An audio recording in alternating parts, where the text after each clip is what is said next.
Assalamualaikum warahmatullahi wabarakatuh. Kita jumpa lagi dengan Ibu Nurhayati dalam pembelajaran biologi. Kali ini Ibu akan membahas materi kelas 10 tentang Nema helminthes.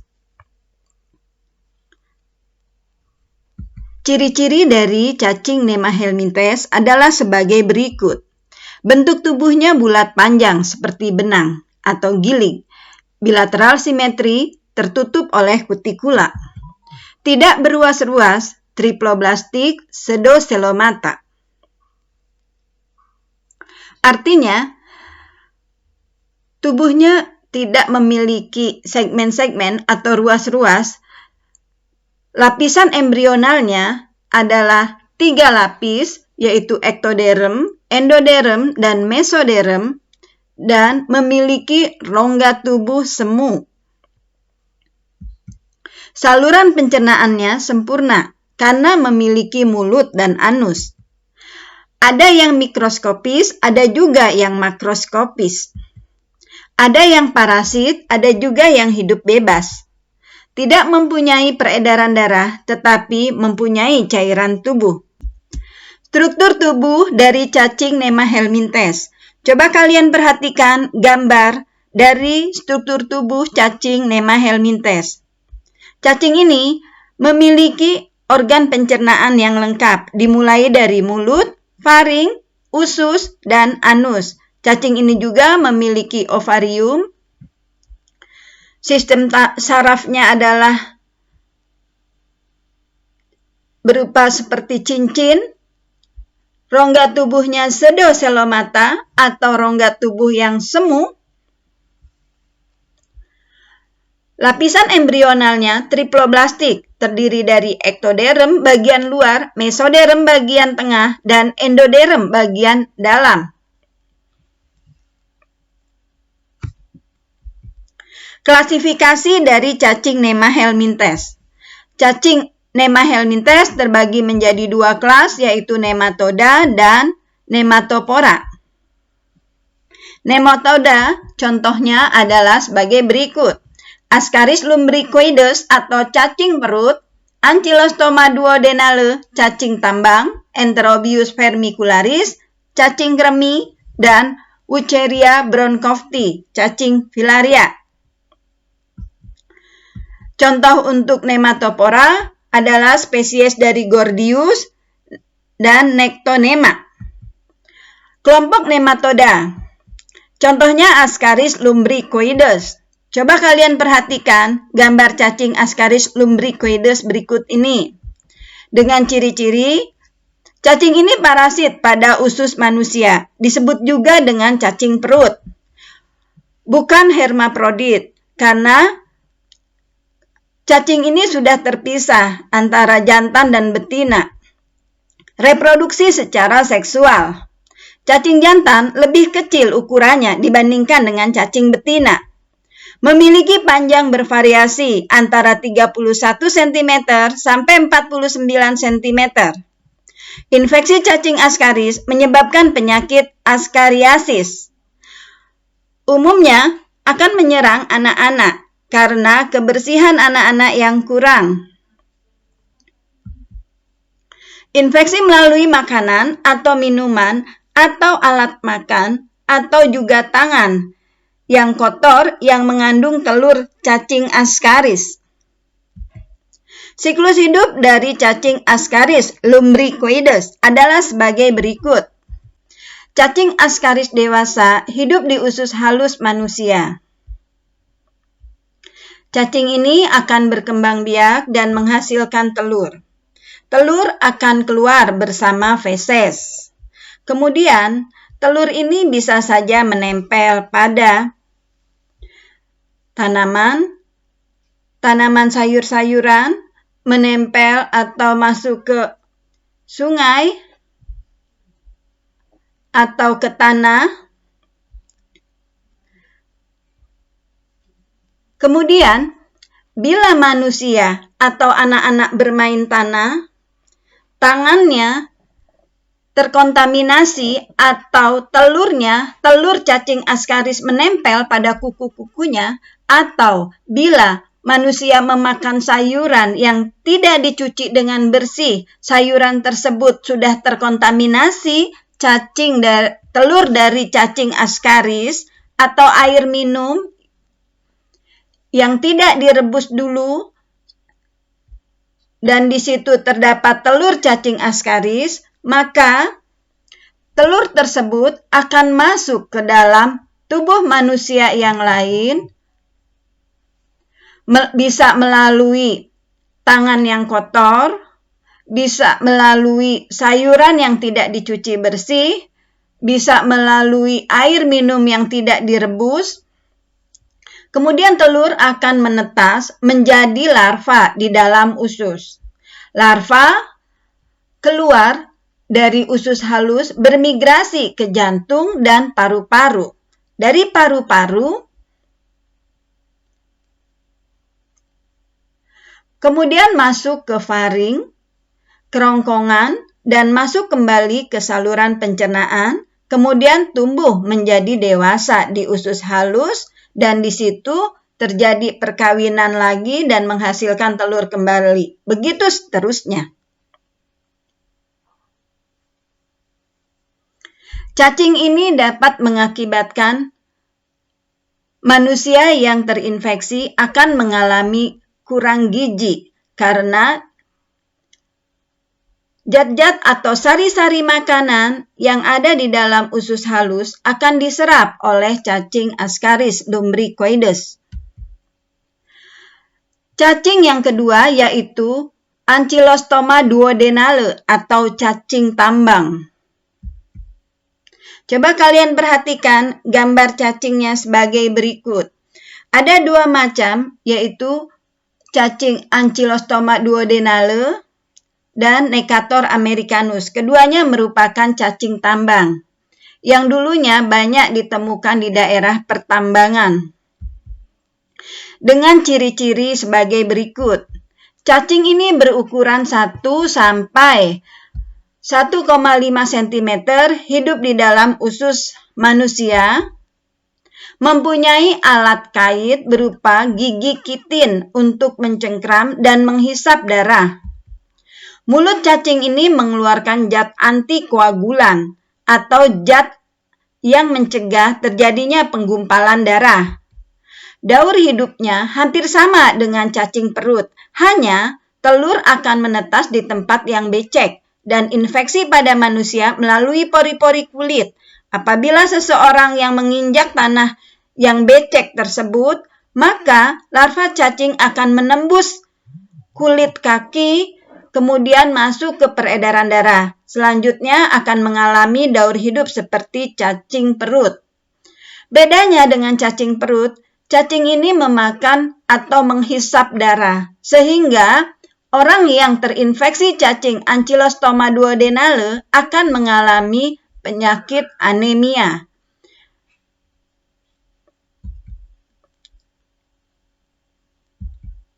Siklus hidup dari Ancylostoma duodenale.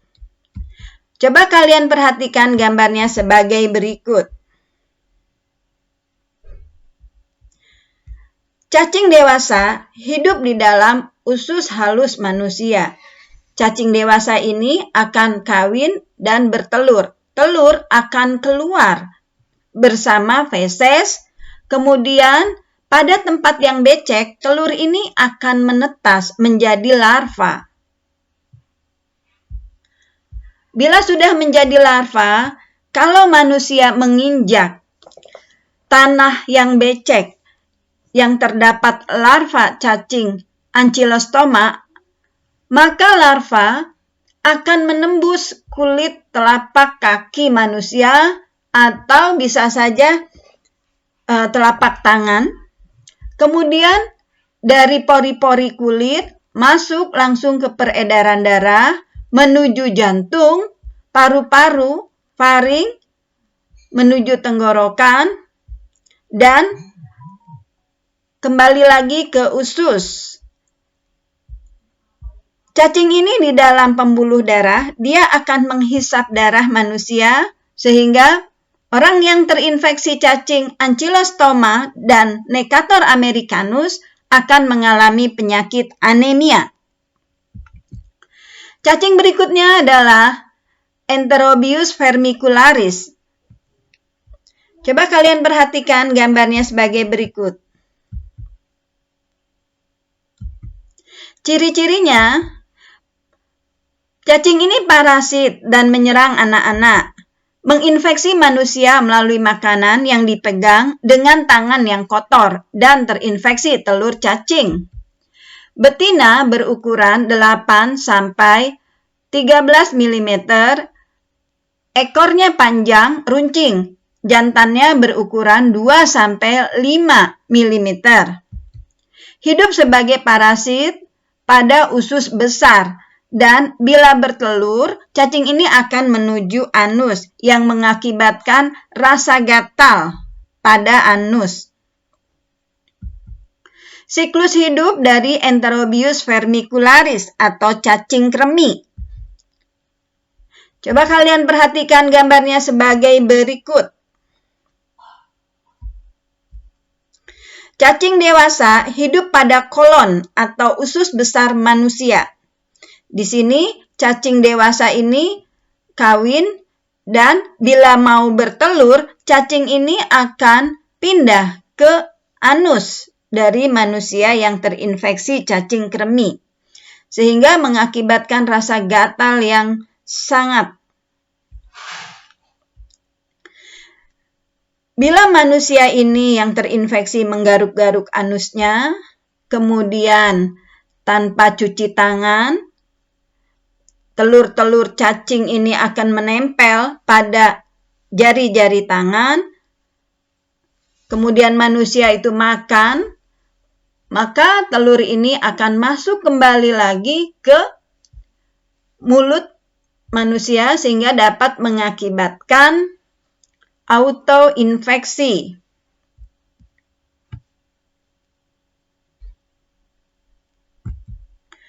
Cacing yang keempat adalah Wucheria bronckhofti atau biasa disebut dengan cacing filaria.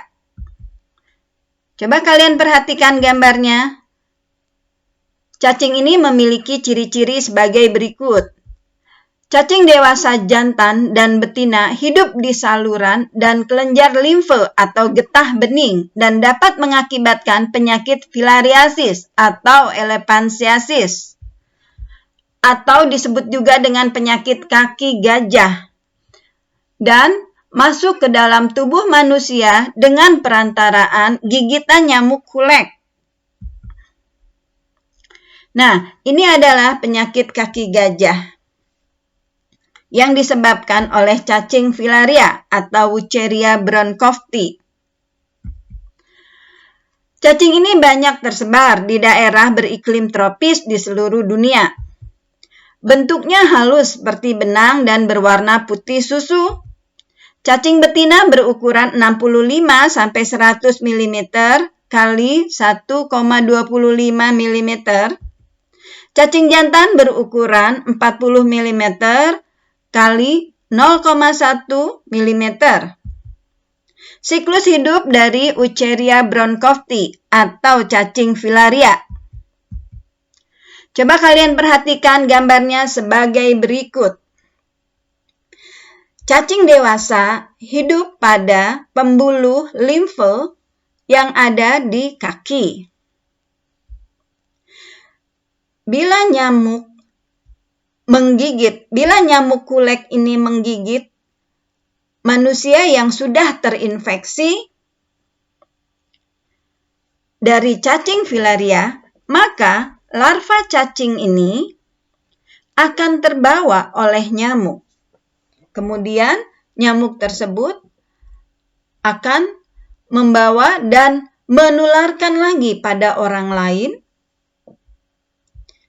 sehingga orang lain akan terinfeksi cacing filaria.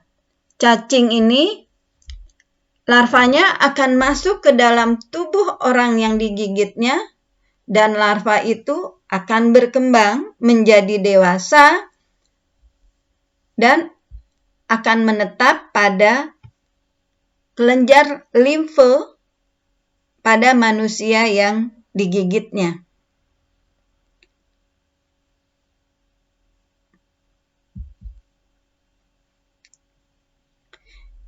Inilah penyakit kaki gajah yang disebabkan oleh cacing filaria yang perantaraannya adalah gigitan nyamuk kulek. Peranan dari Nema helminthes diantaranya sebagai berikut. Peranan cacing Nema helminthes bagi kehidupan manusia banyak sekali yang merugikan, diantaranya cacing Ascaris lumbricoides atau cacing perut, masuk lewat makanan atau tangan atau alat makan yang kotor, hidup di usus halus manusia, menyerap sari-sari makanannya sehingga penderita mengalami kekurangan gizi. Yang kedua adalah Ankylostoma duodenale dan Necator americanus. Keduanya ini merupakan cacing tambang. Masuknya lewat pori-pori kulit dan hidup di dalam pembuluh darah manusia, menghisap darah manusia yang mengakibatkan penderita mengalami anemia. Enterobius vermicularis atau cacing kremi masuk lewat makanan atau tangan yang kotor yang mengandung telur cacing.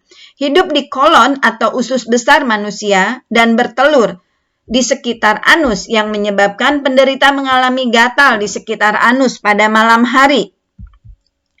Wucheria bronckhofti atau cacing filaria masuk ke dalam tubuh manusia melalui perantaraan gigitan nyamuk kulek, dan cacing dewasa hidup di pembuluh limfa di kaki yang menyebabkan penderita mengalami penyakit filariasis atau kaki gajah. Demikianlah penjelasan yang bisa Ibu berikan, semoga bermanfaat. Selamat belajar. Terima kasih. Assalamualaikum warahmatullahi wabarakatuh.